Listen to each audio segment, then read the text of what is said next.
Et tout de suite, sur Radio Soupente, l'émission Arakai, nous allons laisser parler notre journaliste de pointe, je veux parler de ma camarade Piquet-Cou, qui va vous faire part de son emballement, de sa joie de vivre, depuis qu'elle a pu visiter cette expo à l'Institut du monde arabe, concernant cette jeune Algérienne, révélée par toute une bande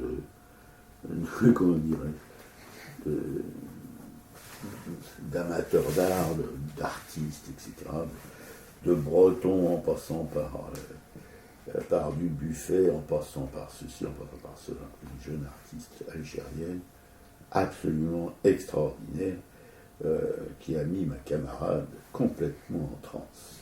Ouais, alors elle s'appelle Baya. Baya, c'est son nom d'artiste. En fait, elle s'appelle Fatma Haddad et elle est née le 12 décembre 1931 dans les environs d'Alger.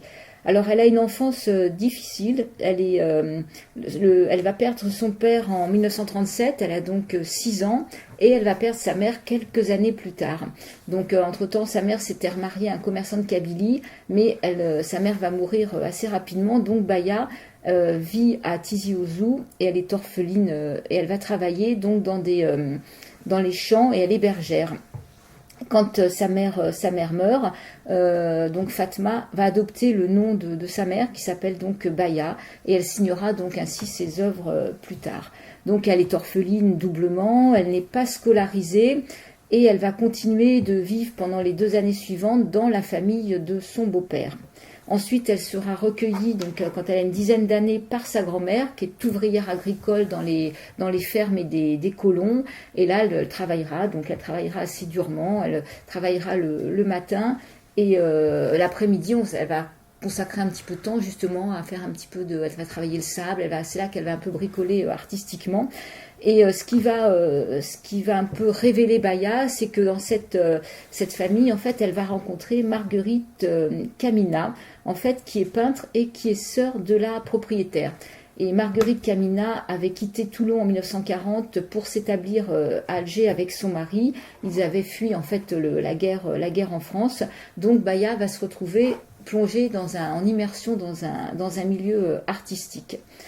Quand Baya a 12 ans, Marguerite Camina, en accord avec la grand-mère, va la prendre chez elle à Alger. Elle va l'embaucher en fait dans son appartement et elle va l'encourager. Le couple donc ce couple est artiste, donc elle va baigner dans cet univers artistique.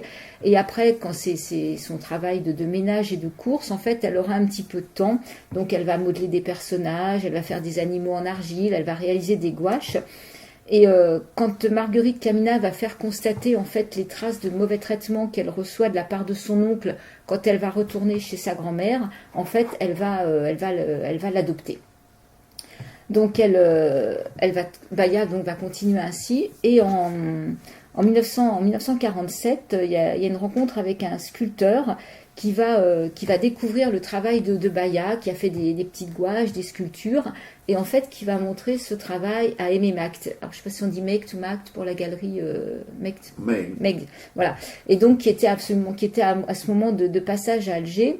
Et Aimé Mect va adorer ce travail immédiatement. Et donc, elle aura une exposition qui sera présentée à Paris dans la galerie. Donc, elle est toute jeune, elle a 16 ans, quoi. C'est absolument extraordinaire. Et c'est là qu'elle pourra rencontrer effectivement, après Breton écrira un article sur elle. Enfin, elle va rencontrer un peu le monde artistique parisien, mais elle va pas rester à Paris. Elle va partir après dans le sud aussi, dans les 6 mois après, elle partira dans le sud à Valoris faire de la céramique, où là elle va rencontrer aussi Picasso. Le faune. Voilà, elle est dans l'atelier Madura. Alors après, ce qui est intéressant, c'est on pourra en parler, mais je pense que on connaît Picasso, on sait ce que Picasso est capable de prendre aux autres. Et quand on voit le travail de Baya et qu'on voit le travail de Picasso, on se demande si finalement Picasso lui aurait pas volé quelques inspirations. Quoi. C'est presque sûr, à 100%. Voilà. Et donc Baya, quand elle a cette exposition à Paris et qu'elle travaille dans le Sud, en fait, elle est elle va être sur le devant de la scène. Elle aura un article dans le magazine Vogue en 1948 où on la voit en photo derrière ses œuvres et elle fait vraiment, on la voit dans l'exposition, elle fait vraiment toute jeune. Quoi. Elle a un petit gabarit, elle est toute fine, elle est avec son burnou. Enfin, c'est impressionnant de la voir comme ça, aussi simple devant une telle reconnaissance déjà médiatique, quoi. Après, elle aura même un article aussi dans la revue Soleil avec Jean Sénac. Enfin, voilà. Et elle retourne après, elle va retourner en Algérie et elle va être mariée avec quelqu'un qui est musicien, qui a 10 ans de plus qu'elle. Donc ça, c'est en 1952. Elle est remise par le cadi d'Alger à son tuteur légal qui la place à Blida. C'est la ville où elle vivra jusqu'à la fin de sa vie. Et là, elle va être mariée donc comme seconde épouse avec un musicien arabo-andalou qui s'appelle El Hadj Mahfoud Eddine, qui aura donc 30 ans de plus qu'elle et avec qui elle aura 6 enfants. Donc là, c'est un moment où elle ne va plus pouvoir travailler, forcément, parce que 6 enfants, en plus c'est la période algérienne qui est quand même compliquée avec l'indépendance de l'Algérie. Donc pendant 10 ans, elle ne pourra pas poursuivre son œuvre. Et puis finalement, grâce aux encouragements de gens qu'elle côtoie, dont Jean de Maisonneuil qui travaille, je crois, au musée d'Alger, elle reprend ses pinceaux en 1961 et elle va participer à des expositions. Et là, elle va être soutenue et donc le musée d'Alger, qui est dirigé par ce genre de maison seule, en fait, va acquérir et exposera ses œuvres. Et donc là, elle va retravailler jusqu'à la fin de sa vie, pratiquement avec force, parce qu'elle va continuer. On a vu la production de son œuvre, elle ne va pas arrêter, même son œuvre va bouger un petit peu, et elle sera régulièrement, je crois, exposée quand même en Algérie, quoi. Alors qu'ici, elle a aucune œuvre, si ce n'est au Institut du monde arabe, il n'y a aucune œuvre dans les grands musées nationaux français, quoi. Voilà. Donc ça, c'est la vie. Elle va mourir à la fin. Je crois elle va avoir un cancer, donc elle meurt en 1998. Voilà. Oui. Enfin, c'est un peu court comme présentation, parce que si tu es avec cette amie dans un tel état, cette exposition que, voilà, on pourrait en parler pendant beaucoup plus longtemps, essayer de dire le ressenti que tu as pu éprouver, enfin, parce que je n'exagère pas du tout, on a fait beaucoup d'expos ensemble, tu es toujours très, comment dirais-je, emballé, là, enfin c'est un terme un peu concombre, enfin bref, tu es souvent vraiment très, très attentive au travail des artistes, etc. Tu arrives à décrypter des choses que moi-même je ne décrypte pas.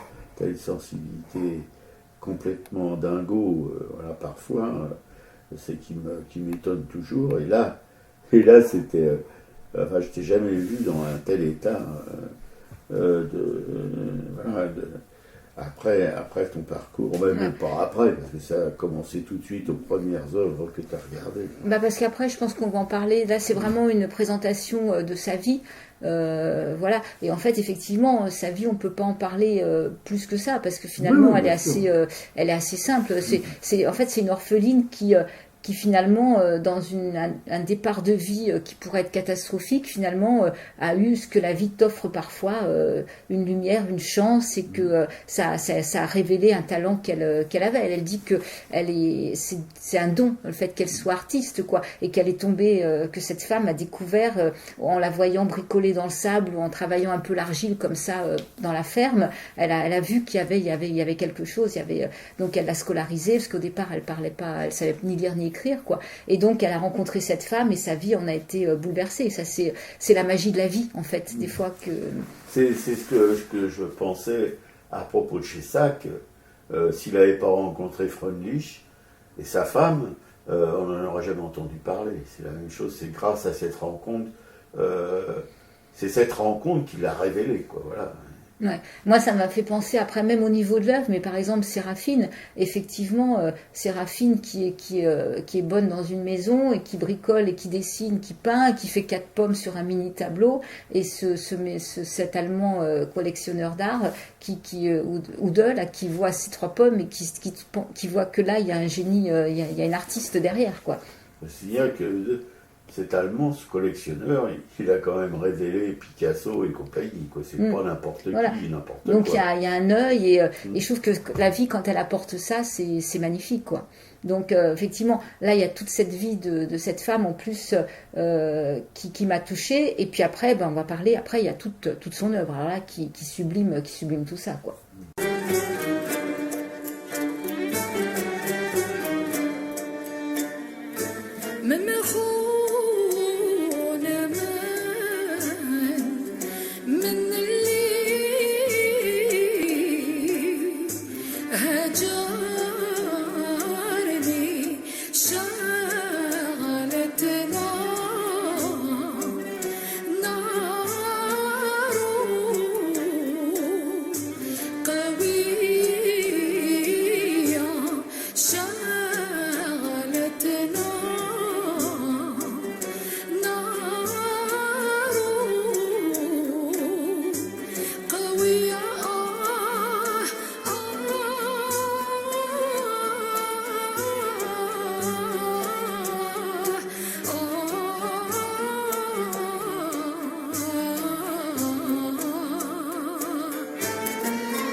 Voilà, c'est un morceau de musique arabo-andalouse de Beja Khal, une artiste algérienne. Alors dans cette deuxième partie, en fait, j'ai noté quelques phrases, quelques réflexions qui sont dans l'exposition, qui viennent justement de Baya, ce qu'elle pense de son travail, de la peinture, etc. Donc voilà ce qu'elle dit, entre autres. J'attache beaucoup d'importance à la création spontanée, à la manière des surréalistes. Je pense ce que je sens, je suis agacée quand on me demande ce que je veux exprimer. À travers ma peinture, je vous donne le droit d'y trouver ce que vous désirez. Moi, je peins, maintenant à vous de ressentir. J'ai plutôt l'impression qu'on m'a emprunté des couleurs. Par exemple, des peintres qui n'utilisaient pas le rose indien se sont mis à l'utiliser. Or, le rose indien, le bleu turquoise, ce sont les couleurs de Baya. Elles sont présentes dans ma peinture depuis le début. Ce sont des couleurs que j'adore. J'adore travailler la terre. Je suis à la fois kabyle et arabe et j'ai vécu en Kabylie à Tizi Ouzou. Pas très longtemps, mais je me souviens d'avoir vu les femmes travailler l'argile. C'est peut-être pour cette raison que je m'y suis mise toute seule. J'ai perdu ma mère quand j'étais petite et toutes les femmes que vous voyez dans mes peintures, ce sont des portraits que je fais de ma mère. Elle me manque tant. En plus, il y avait des oiseaux, des plantes, des fleurs, des éléments symboliques de l'Algérie, l'olivier, les palmiers dattiers. Voilà.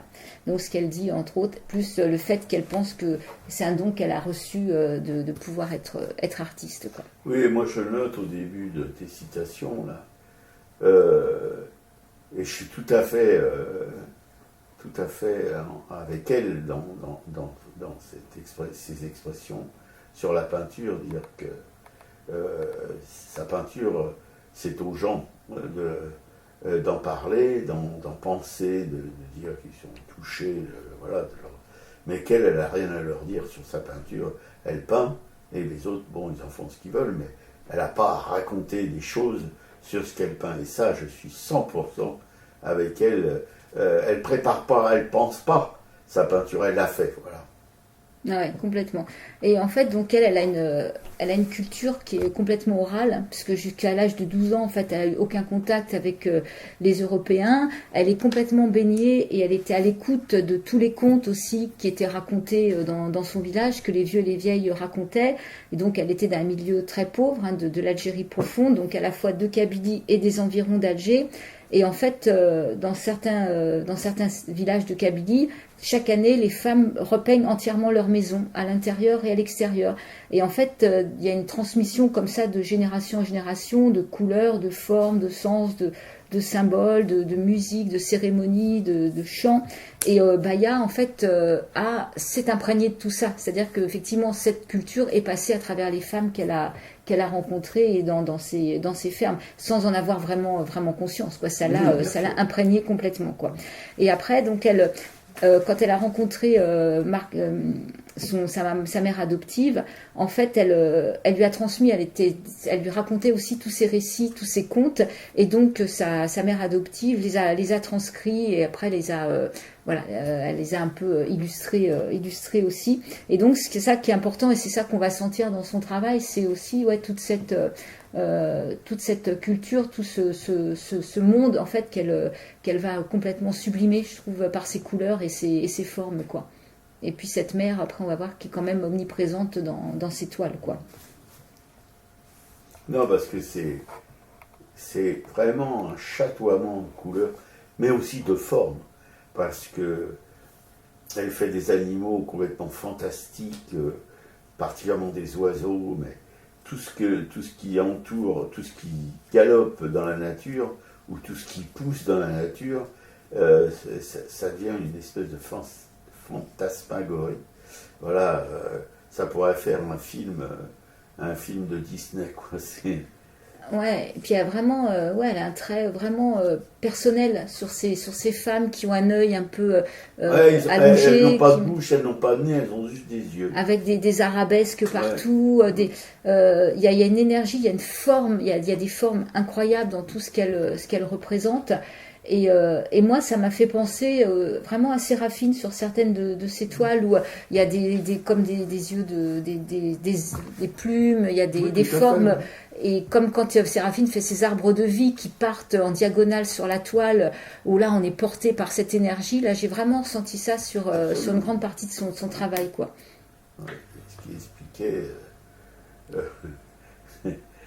ton planait, quoi. Voilà. C'est le terme, elle planait. Ah oui, parce que pour moi, j'ai vraiment vu cette force, cette puissance-là. En plus, moi, avec des couleurs forcément qui me plaisent énormément. Moi, j'adore la couleur. Et là, quand elle parle effectivement du rose indien, du bleu turquoise, il y a des verts. Enfin, oui, moi, ce sont les formes graphiques et les couleurs qui m'ont surtout touché, quoi, tu vois. Moins que toi, parce que j'ai pas du tout la même sensibilité. Elle est un peu usée, la mienne, mais bon. Mais quand même, tu vois, je veux dire, le graphisme est extraordinaire et il est encore magnifié par des couleurs aussi extraordinaires. C'est d'une richesse.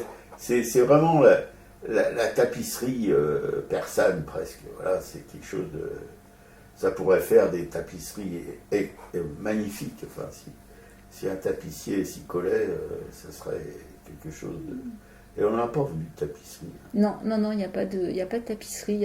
Alors, elle travaille la gouache. Hein, c'est souvent la gouache sur papier, sur carton. Sur papier, surtout. Quoi. C'est ce qui est extraordinaire parce qu'il y a des grands formats et les formats particuliers. Je ne peux pas dire que c'est du 120, machin, ça. il y en a un qui fait 3 mètres sur 1 mètre, 1 mètre 50 ou 2 mètres de haut, ou plus. C'est la gouache. Gouache sur papier, voilà. En fait, ce sont des moyens qui sont tout à fait réduits, enfin, à leur plus simple expression, pour en faire, pour reproduire des œuvres d'une richesse inouïe en couleur et en forme, quoi. Et on voit, il y a une évolution aussi qu'on sent dans son travail entre le premier fixé sous verre qu'on voit, Ah oui. avec des traits qui sont vraiment enfantins, ses premiers portraits, et puis après, petit à petit, à la fin de sa vie, où là, alors, est-ce que le fait d'être mariée à un musicien aussi a peut-être changé, parce que là, elle représente des instruments de musique qu'elle ne fait pas au début. À un moment, elle illustre donc les fameux contes. Là, il y a toute une série d'illustrations de contes avec des animaux qui restent encore un petit peu enfantins, et après, ça prend vraiment ça explose, quoi. La dernière partie, je trouvais complètement explosée, quoi. Ouais, non, c'est une découverte merveilleuse, parce que voilà, on est dans un monde, enfin le monde d'aujourd'hui, dans ce qui nous entoure, et on ne va pas dire que le merveilleux soit la chose la plus remarquable qu'on puisse vivre, mais là, voilà, la fonction d'un artiste dans la société, là, elle s'exprime d'une manière vraiment idéale. Voilà, c'est un peu, si cette jeune femme algérienne, enfin, elle n'a pas toujours été jeune, mais quand elle a commencé, n'avait pas eu cette espèce de chance de pouvoir nous transmettre ses œuvres, eh ben, on serait pas aussi riche aujourd'hui qu'on l'est, quoi. Je crois que c'est ça. Il y a peu d'artistes qui arrivent à nous faire un petit peu monter au ciel, quoi. Elle, oui. Ouais. Et donc, il y a été sculpteur aussi, hein. Il y a une sculpture très colorée qui est magnifique d'une petite bonne femme, là, enfin petite, non, une trentaine de centimètres, je pense quand même, qui a, comme si elle était assise, donc aussi avec plein de couleurs chatoyantes. Et en fait, quand elle a commencé à sculpter, en fait, c'était difficile aussi de trouver un atelier pour même trouver un four pour pouvoir cuire ses œuvres. Et donc, sa mère adoptive Marguerite Camina dit qu'en fait, elle prenait les sculptures qui avaient été exposées à la Galerie Mecque en 47 et après, elle les avait fait cuire chez une boulangère du quartier. Donc, il y a aussi une certaine fragilité parce qu'effectivement, il n'y a pas la température suffisante pour durcir complètement cette argile. Et en fait, Baya, donc, ce que je disais, elle n'est pas dans les collections de Pompidou, elle n'est pas à la Tête moderne à Londres, elle n'est pas au MoMA de New York. Et l'explication, c'est Claude Léman, qui est un des co-commissaires de l'exposition, qui l'explique, parce que lui est un grand donateur, il l'a découverte, et il a fait don de plusieurs œuvres à l'Institut du monde arabe. Et il dit qu'en fait, l'Algérie, après l'indépendance, n'a rien fait pour Baya, en fait, que les gouvernements algériens ont considéré que tous les artistes écrivains algériens sont la propriété de la révolution algérienne et qui n'ont jamais fait la promotion de Baya ni d'aucun grand artiste algérien de sa génération à l'international. Et que c'est l'international qui fait la cote des galeries, donc en fait, des artistes, donc en fait elle est passée à travers. Et quand l'Algérie était française, ils ne reconnaissaient pas Baya comme une artiste. Voilà. Donc, ouais, je pense que le fait qu'elle soit une femme n'est pas étranger à ces tribulations politico-connasse. Voilà, en plus. Alors, nous, on peut que vous encourager à aller voir cette exposition qui est vraiment magnifique. Ça, moi, j'avais les larmes aux yeux, ça m'arrive pas souvent. Je sais pas si c'est devant des œuvres comme ça, je sais pas. Et en fait, ce qui serait intéressant, c'est que effectivement cette exposition ne soit pas vue que par des Algériens qui vivent en France, que ce soit vraiment ouvert. Nous, c'était pas le cas, mais ça aurait pu être une crainte, en fait. Mais en tout cas, une chose dont je suis à peu près sûr, ou je suis persuadé en tout cas, c'est son œuvre ne pouvait être exposée qu'à l'Institut du monde arabe, parce que c'est vraiment, c'est là, oui, qu'elle prenait toute son, comment on pourrait dire, que l'émotion se concentrait, parce que c'est les autres, les musées français, s'il n'y avait pas eu l'Institut du monde arabe, qui l'aurait exposé? Personne. Voilà, elle aurait été ignorée des amateurs d'art français et des passionnés d'art français, etc., etc. Et je trouve que ça aurait été vraiment très, très, très, très, très dommage. Voilà. Et je suis bien content, en fait, qu'elle ait exposé à l'Institut du monde arabe, qu'elle soit exposée à l'Institut du monde arabe, et pas au Louvre, et pas à Orsay, et pas à Pompidou, etc., ces grandes machines à faire de la billetterie, là. Mais à l'Institut du monde arabe, elle avait toute sa place. D'ailleurs, on avait vu une exposition aussi qui était extraordinaire à l'Institut du monde arabe. Sur des graveurs palestiniens. Ouais, je me souviens plus du nom, mais effectivement, c'était une belle expo. Non. Et là, c'est vraiment une très très belle exposition. Et donc, qui est peu médiatisée, parce que moi, j'ai pas vu d'affiche en métro. Enfin, je suis tombée sur cette info par hasard en faisant une revue de presse sur Politis qui parlait de cette exposition. Et là, quand je t'ai proposé, tu m'as dit oui, on y va. Je dis chouette. Mais, non, parce que n'importe quelle petite merde qui est exposée dans les grands, parce que les grands musées parisiens, bon, c'est pas toujours le top. Hein. Voilà, alors vous avez tous les couloirs du métro, les quais, tout ça, vous voyez les affiches, et là, curieusement, mais pas de mon point de vue, c'est pas curieux, c'est tout à fait dans la ligne de la France franchouillarde, raciste et tout ça n'a pas changé, ça. Voilà, elle n'est pas exposée ni à Pompidou, ni à Orsay, ni au Louvre, ni dans les grands musées nationaux, mais elle est à l'Institut du monde arabe. Et c'est très bien. Ouais. Et elle a quand même des œuvres maintenant dans les musées et collections publiques quand même, en Algérie, aux Émirats arabes unis, en France. Donc il y a toutes ces petites, c'est Aix-en-Provence, donc tous ces petits contes là, toutes ces illustrations de contes, à Arles, à Laval, à Marseille, au musée Cantini. Voilà, c'est pas dans les grands musées, mais elle est quand même, elle est reconnue, quoi. Elle fait partie, peut dire que c'est quand même une icône maintenant de la peinture algérienne, quoi.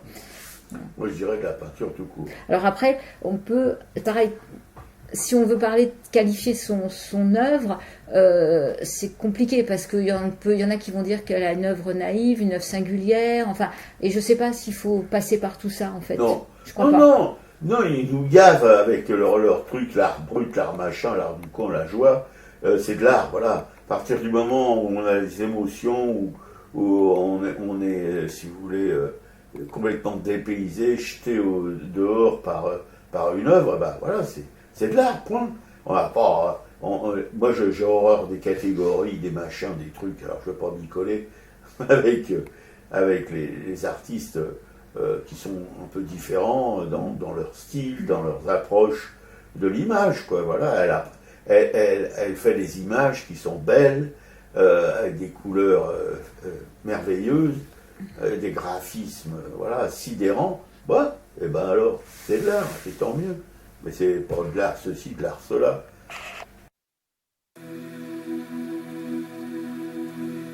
On est bien peu de choses, et mon amie la rose me l'a dit ce matin.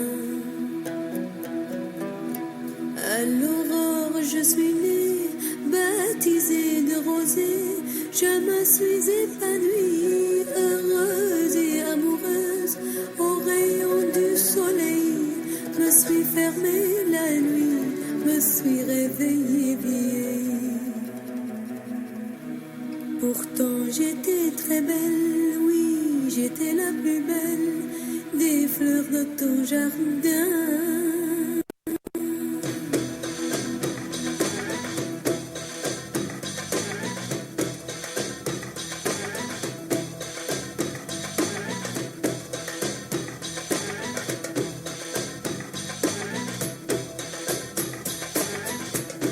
On est bien peu de choses et mon amie la rose me l'a dit ce matin. Voilà Dieu qui m'a fait courber la tête et je sens que je tombe et je sens que je tombe. Mon cœur est presque nu, j'ai le pied dans la tombe, déjà je ne suis plus.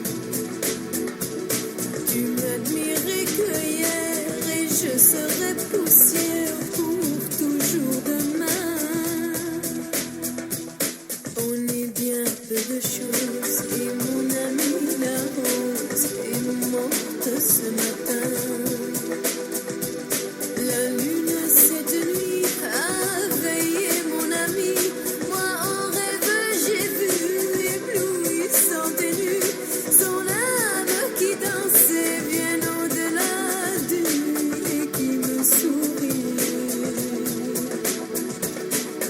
celui qui peut croire. Moi j'ai besoin d'espoir, sinon je ne suis rien. On est bien peu de choses et mon ami la rose me l'a dit ce matin. Voilà Dieu qui m'a fait courber la tête et je sens que je tombe, et je sens que je tombe. Mon cœur est presque nu, j'ai le pied dans la tombe, déjà je ne suis plus. Tu m'admirais que hier et je serai poussière pour toujours demain.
Et tout de suite, l'émission à Racaille, on vous cause des expos. André de Vambès, peintre, graveur, illustrateur au Petit Palais jusqu'au 5 février. Rosa Luxembourg. Non, pas Rosa Luxembourg. Rosa Bonheur à Orsay. Voilà, tu m'as pas dit la date. Non, mais c'est 15 janvier, c'est bientôt, ça se termine bientôt là. Bon. Kokoschka au MAM, ça se termine bientôt aussi. Alice la Pompidou jusqu'au 16 janvier, ça, oui, bon, pas longtemps. Fuseli au musée Jacques Marandré, non pas longtemps aussi. Galerie Kaléidoscope, bah, c'est en permanence. Voilà. Walter Sicker au Petit Palais jusqu'au 29 janvier. Les ateliers de Juliette Planck, c'est toute l'année. Vous savez, c'est notre pote de Rochefort-sur-Mer. Exposatine jusqu'au 2 avril, Baïa à l'Institut de Montara jusqu'au 26 mars, et Parisienne citoyenne à Carnavalet jusqu'au 29 janvier. Voilà, alors Parisienne citoyenne, moi j'y suis allée avec ma fille, c'est vraiment une très très chouette expo qui m'a permis de voir ce musée Carnavalet que j'avais pas découvert depuis sa réouverture.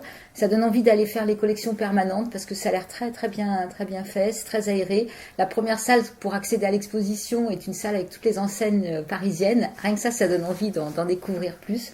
Et l'exposition Parisienne citoyenne, c'est toute une traversée historique sur le combat des femmes pour leur reconnaissance en tant que citoyenne, avec beaucoup d'images, de petites vidéos. Enfin, c'est vraiment une très très chouette expo, avec un gros catalogue qui est riche de toutes ces femmes qui ont marqué l'histoire. Donc moi j'ai passé vraiment un moment. Par contre, il faut réserver parce que c'est régulièrement plein, quoi.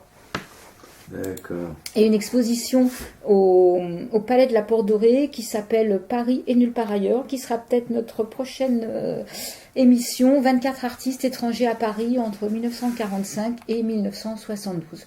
Ouais. Oh, ça peut être intéressant. Je pense que c'est intéressant, même si toi, je pense que tu vas pas aimer forcément le travail de tous les artistes, savoir quand même comment Paris a accueilli tous ces artistes étrangers et quel travail ils ont produit ici, ça reste important aussi. D'accord.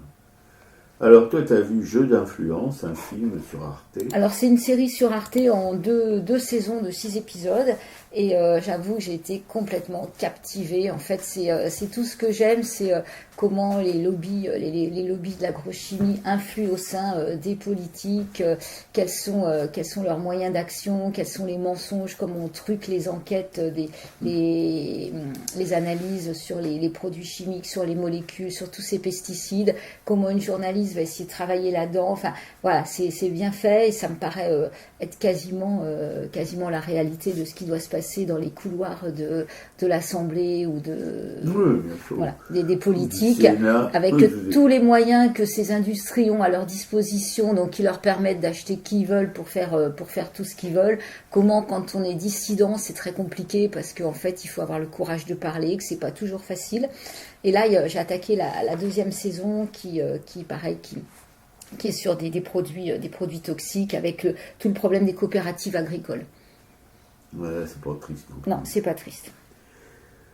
Voilà, vous êtes donc toujours sur Radio Soupente, la station des rapins sans foi, sans loi et sans courbette, qui émet depuis un garni et diffuse sur Internet aracaille.fr.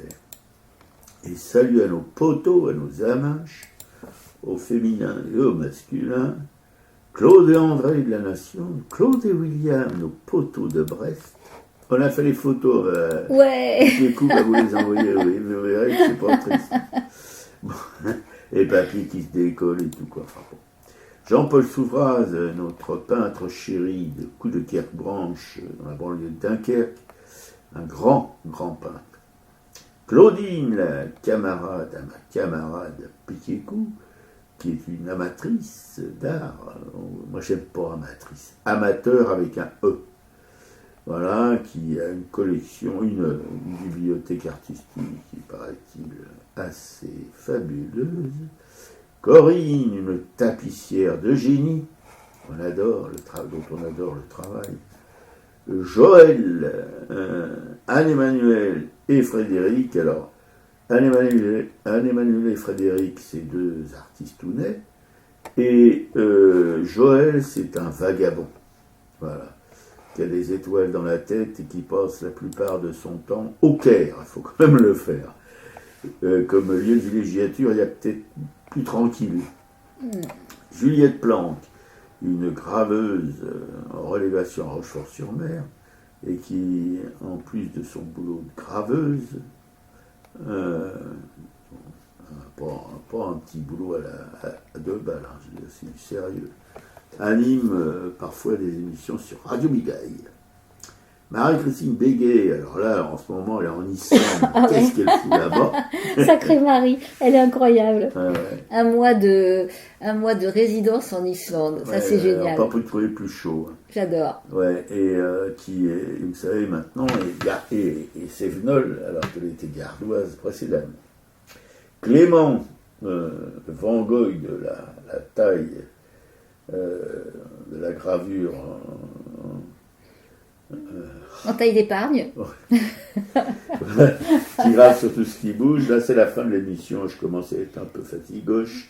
Agnès Dubart, une graveuse aussi en relévation en Bretagne Sud, elle aussi. Il y a Thierry Mansouli, il bouge pas, lui, il est toujours à Bruxelles, quoi. C'est un graveur de génie aussi. On adore.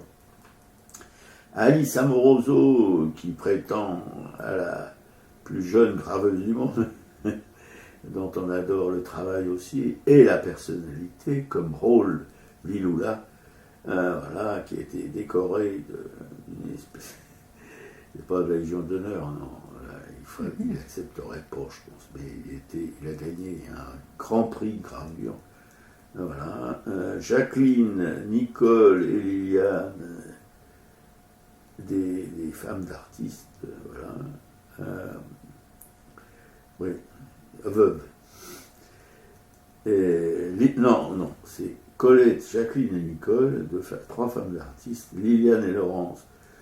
Il ne reste plus que Laurence, Liliane ayant pris la route, sont des écrivaines qui font dans le polar, mais pas n'importe quel polar, hein, c'est vraiment avec qui signe sur le pseudo de Claude Isner et dont les héros sont Victor Legris et Jérémy Nelson. Voilà. Et tout ça, ça se passe à Pantruche, et croyez-moi, sur le sujet, elles ont des munitions. Voilà, avec un dernier bouquin qui devrait sortir au printemps. Voilà. Alors, Geneviève, notre sorcière bien-aimée, qui, paraît-il, est un peu fatiguée en ce moment. Marie-Christine et Christophe, des militantes chez Milite. Cécile, tu la sens ma cinquième puissance. Oui, ma Cécile, on la sent toujours et on t'aime. La Rose flamboyante, qui anime 2 émissions, une pour les enfants, une pour les adultes, sur une radio Omni, tous les mercredis après-midi. José Arthur, qui anime une émission musicale qui se mélange sur cette radio Omni, tous les samedis dans l'après-midi. Anne-Isabelle Roubaille, le peintre de Boron-Marlotte, dont nous avons approché l'œuvre dans la librairie L'Empreinte, tenue par Florence Quenu. Colette et Alain, des mécènes, amateurs d'art, etc., qui officient à Paris. Non, on les adore. Dominique Paula d'Ardouin, une galériste, hélas, aujourd'hui disparue, ainsi que ça. Et on chérit son souvenir, on a toujours quelque chose à chérir. Marie-Pierre, une collectionneuse d'art aussi, qui a en ce moment une petite baisse du bout dans les genoux. Mais enfin, on pense très fort à elle, hein. On est vraiment... On pense très fort à elle, évidemment. Marie Degnaud, une galériste, une pointure, hein, de la galerie Kaléidoscope. Voilà. Antoine Manoury, un groupe musical qui s'appelle les Champignons. Voilà, les potes à ma camarade Pétiaco, mais ils ne sont pas tristes. Hein. Si vous pouvez aller sur le net et puis voir un petit peu qui ils sont, vous en reviendrez un petit peu requinqués. La galerie Karambedou de Bourg-Marlotte. Anne Sinoratska, une peintre polonaise. Je vous dis pas, ça déménage, c'est puissant. C'est une pote aussi à ma camarade, puis mais elle a plein de potes partout. Ah, puis des bons. Ouais, des et bonnes. tous ceux qui n'y sont pas, du monde. L'émission est à l'écoute sur le blog arracaille.fr et tout de suite on se termine avec mes Ismaël. Oh merde. Salut à tous. Salut.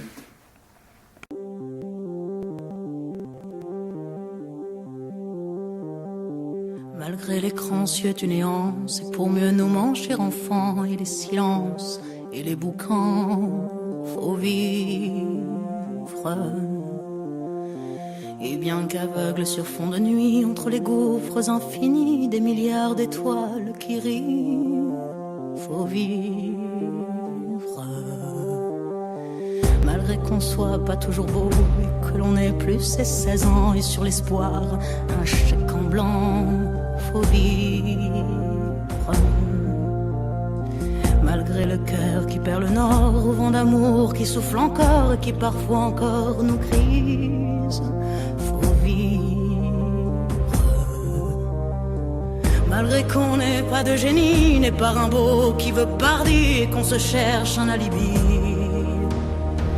Malgré tous nos morts sans coquette qui errent dans les rues de nos têtes, faut vivre. Malgré qu'on soit brave et salaud, qu'on ait des complexes à gogo et qu'on les aime, c'est ça le pire, faut vivre. Malgré l'idéal des jeunes temps qui s'est usé au nerf du temps et par d'autres pris en chantant, faut vivre. Malgré qu'en se tournant vers le passé, on est effrayé de s'avouer qu'on a tout de même un peu changé, faut vivre. Malgré que l'on soit de passage, qu'on vive en fou, qu'on vive en sage, tout finira dans un naufrage, faut vivre. Malgré qu'au ciel de nos poitrines, en nos sentinelles endormies, dans un bruit d'usine gémit, le cœur aveugle qui funambule sur le fil du présent qui fuit, faut vivre.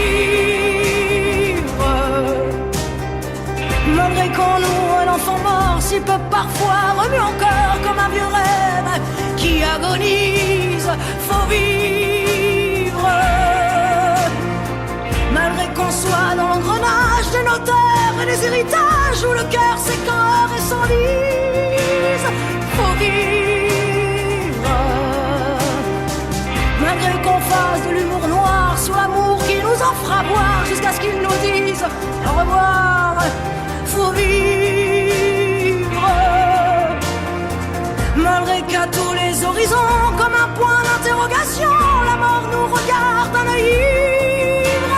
Faut vivre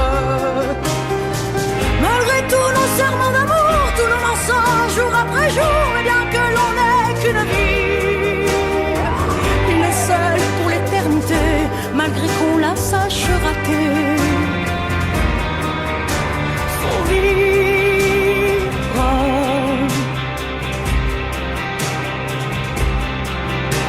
faut vivre,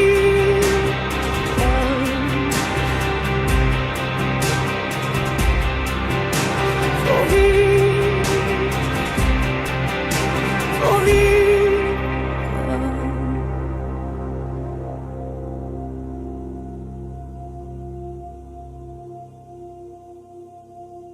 Faut vivre,